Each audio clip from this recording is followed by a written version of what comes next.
ನಮಸ್ಕಾರ. ಲಕ್ನೋ ವಿರುದ್ಧ ಗೆಲ್ಲುವ ಪಂದ್ಯ ಮುಂಬೈ ಸೋತ ಬಳಿಕ ಅತ್ತರು ತಿಲಕ್ ವರ್ಮಾ.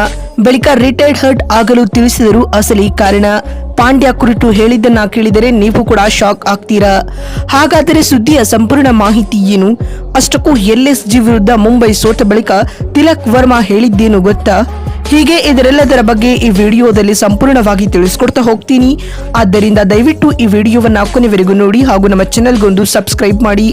ಹೌದು, ನಿನ್ನೆ ಲಕ್ನೋನ ಎಕಾನ ಅಂತಾರಾಷ್ಟ್ರೀಯ ಕ್ರೀಡಾಂಗಣದಲ್ಲಿ ನಡೆದ ಟಾಟಾ IPL 2025ರ 16ನೇ ಪಂದ್ಯದಲ್ಲಿ ಮುಂಬೈ ಇಂಡಿಯನ್ಸ್ ವಿರುದ್ಧ ಲಕ್ನೋ ಸೂಪರ್ ಜೈಂಟ್ಸ್ ತಂಡವು 12 ರನ್ಗಳ ರೋಚಕ ಗೆಲುವು ದಾಖಲಿಸಿದೆ. ಈ ಮಧ್ಯೆ ಮುಂಬೈ ತಂಡದ ಗೆಲುವಿಗಾಗಿ ಕೊನೆಯ 7 ಎಸೆತಗಳಲ್ಲಿ 24 ರನ್ಗಳ ಅವಶ್ಯಕತೆ ಇದ್ದಾಗ ಕ್ರೀಸ್ನಲ್ಲಿ ಹಾರ್ದಿಕ್ ಪಾಂಡ್ಯ ಮತ್ತು ತಿಲಕ್ ವರ್ಮಾ ಇದ್ದಾಗ ತಿಲಕ್ ವರ್ಮಾ ರಿಟೈರ್ಡ್ ಔಟ್ ಆಗುವ ಮೂಲಕ ಇಡೀ ಕ್ರಿಕೆಟ್ ಜಗತ್ತನ್ನೇ ಬೆರಗಾಗಿಸಿದ್ದಾರೆ. ಈ ಪಂದ್ಯದಲ್ಲಿ ಮೊದಲು ಬ್ಯಾಟಿಂಗ್ ಮಾಡಿದ ಲಕ್ನೋ ಸೂಪರ್ ಜೈಂಟ್ಸ್ ತಂಡ ನಿಗದಿತ 20 ಓವರ್ಗಳಲ್ಲಿ 8 ವಿಕೆಟ್ ಕಳೆದುಕೊಂಡು ಬೃಹತ್ 203 ರನ್ ಕಲೆ ಹಾಕಿತು. ಸ್ನೇಹಿತರೆ, ತಂಡದ ಪರ ಮಿಚೆಲ್ ಮಾರ್ಷ್ 31 ಎಸೆತಗಳಿಂದ 60 ಹಾಗೂ ಆಡನ್ ಮಾರ್ಕ್ರಮ್ 38 ಎಸೆತಗಳಿಂದ 53 ರನ್ ಬಾರಿಸಿ ಮಿಂಚಿದರು. ಇನ್ನು ಅತ್ತ ಮುಂಬೈ ತಂಡದ ಪರ ನಾಯಕ ಹಾರ್ದಿಕ್ ಪಾಂಡ್ಯ ಪ್ರಮುಖ 5 ವಿಕೆಟ್ಗಳನ್ನು ಕಬಳಿಸಿ ಮಿಂಚಿದರು. ಸ್ನೇಹಿತರೆ, 204 ರನ್ಗಳ ಗುರಿಯನ್ನು ಬೆನ್ನಟ್ಟಿದಂತ ಮುಂಬೈ ತಂಡ ಕಳಪೆ ಆರಂಭವನ್ನ ಪಡೆದುಕೊಂಡಿತು. ಆದಿಯಾಗೂ ನಮಂದೀರ್ ಹಾಗೂ ಸೂರ್ಯಕುಮಾರ್ ಯಾದವ್ ಅವರ ಜೊತೆ ಆಟವು ಮುಂಬೈ ತಂಡವನ್ನ ಮತ್ತೆ ಪಂದ್ಯದಲ್ಲಿ ಇರುವ ಹಾಗೆ ಮಾಡಿತು.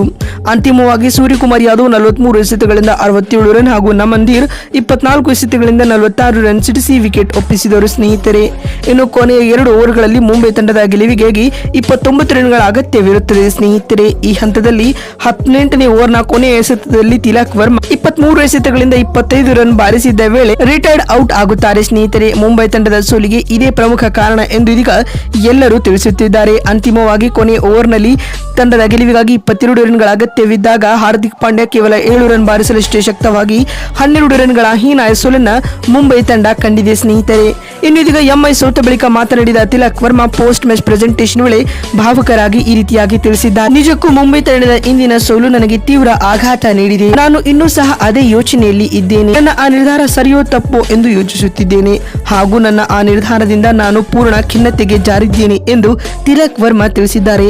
ಮತ್ತು ಮಾತು ಮುಂದುವರಿಸಿದ ಅವರು, ನನಗೆ ಗೊತ್ತು, ಆ ಸಮಯದಲ್ಲಿ ರನ್ ಬಾರಿಸಲು ನಾನು ಸ್ಟ್ರಗಲ್ ಪಡುತ್ತಿದ್ದೆ.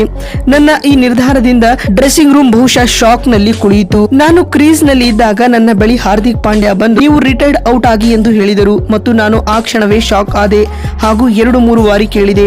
ಆನಂತರ ಅವರು, ಹೌದು, ನೀನು ರಿಟೈರ್ಡ್ ಔಟ್ ಆಗು, ನಾನು ಸಂಭಾಳಿಸಿಕೊಳ್ಳುತ್ತೇನೆ ಎಂದು ಪಾಂಡ್ಯ ತಿಳಿಸಿದರು ಮತ್ತು ತಂಡಕ್ಕೆ ಇದು ಒಳಿತಾಗಲಿದೆ ಎಂದು ತಿಳಿಸಿದರು. ನಾನು ಕ್ಯಾಪ್ಟನ್ ಸೂಚಿಸಿದ ಹಾಗೆ ಮಾಡಿದೆ ಮತ್ತು ನನ್ನ ಮೇಲೆ ನನಗೆ ಕೋಪವಿತ್ತು. ನಾನು ಮುಂಬೈ ತಂಡಕ್ಕೆ ಗೆಲುವು ತಂದುಕೊಡಬಹುದಾಗಿತ್ತು. ಆದ್ಯಾಗೂ ನನ್ನಿಂದ ಇದು ಸಾಧ್ಯವಾಗಲಿಲ್ಲ. ನಾನು ಇನ್ನು ಸ್ವಲ್ಪ ಕ್ರೀಸ್ ನಲ್ಲಿ ಸಮಯ ಕಳೆದಿದ್ದರೆ ಪಂದ್ಯದ ಫಲಿತಾಂಶ ಬೇರೆವಾಗುತ್ತಿತ್ತು ಎಂದು ತಿಲಕ್ ವರ್ಮಾ ಸ್ಫೋಟಕ ಹೇಳಿಕೆಯನ್ನ ನೀಡಿದ್ದಾರೆ.